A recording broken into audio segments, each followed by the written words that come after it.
Good cigar. It's crazy, isn't it? 31 years is our bestseller. 31 years of the bestseller on this one. Yeah. It's outrageous.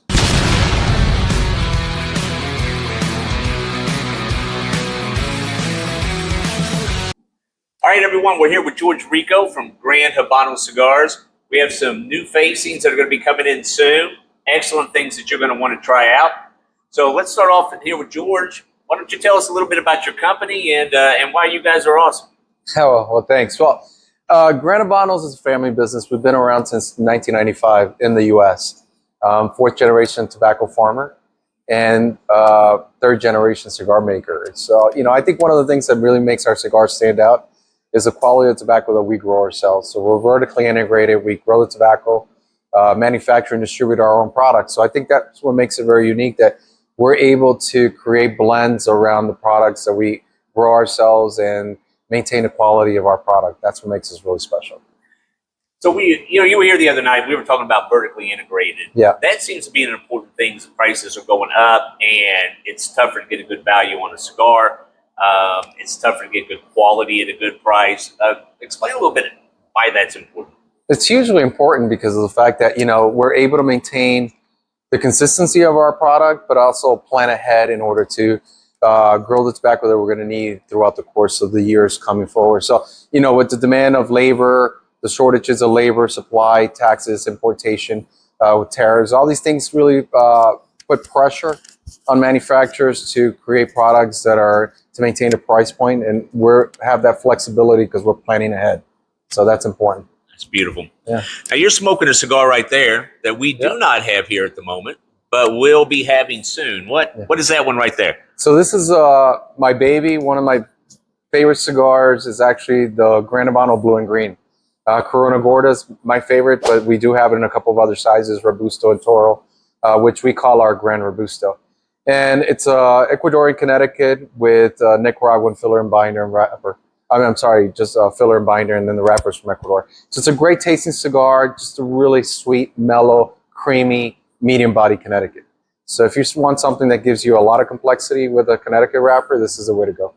It's outstanding. Now, another one we're going to be having coming in is your new number 7. Yeah. I hear you're a little proud of that cigar. I'm hugely proud of that cigar. 15 years in development. It's a hybrid wrapper. It's a wrapper that actually it's very unique because we get it from the filler. So we grow it, that thick, robust flavor that the filler imparts in the inside of the cigar really comes out and shines as a wrapper. And it just really develops to have some really interesting flavors that coat the palate really well. And I love that cigar. Now, we sell a lot of the Gran Habano number 5 here in good amounts. People love the cigar.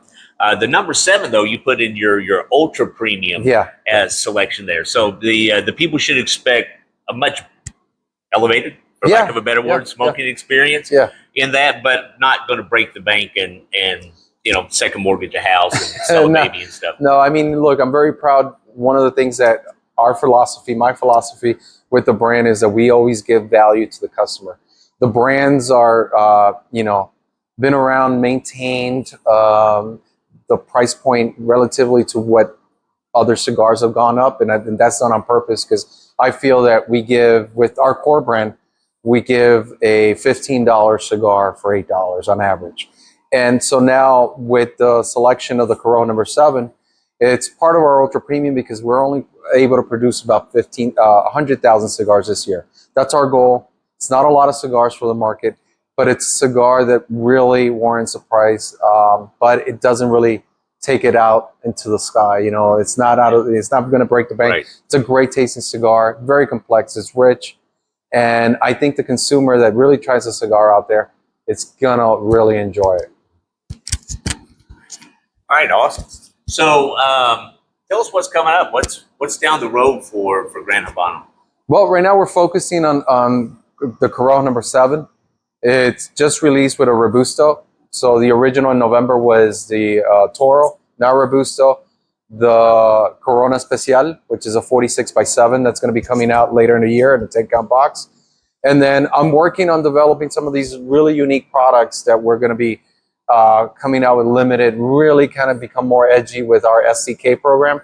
For a lot of guys that don't know our SDK program, that's kind of all the ultra boutique stuff that I make from Gran Habanos, the Zulu Zulu, the Black Dahlia, and some of the other projects that are coming out later, probably at the end of this year, beginning of next year. Is going to be limited runs of like really tasty, edgy, different flavors that you kind of would expect from Gran Habanos, and that's what I'm working on. Good. The Black Dahlia, we carry that here and have for a minute, and that people love that cigar. That rolls off. Not to mention the packaging is rather cool. I appreciate that. Yeah, and that's what SDK really stands for. It stands for us to kind of be edgy, just boutique, push the boundaries of what we and me as a manufacturer and as a blender could develop in order for us to kind of cater to our fan base, the customers that are part of the Gran Habano community that we developed. So that's good. I like it. Yeah. Awesome. So, George, it's great seeing you again. It's great having you out here. We're excited about what's coming in. We'll let you know when the new stock comes in. It's going to be some good stuff. Can't wait for it. Yeah. So, guys, have a great day. Remember, live fully, find your fire. We'll see y'all later. Take care, guys.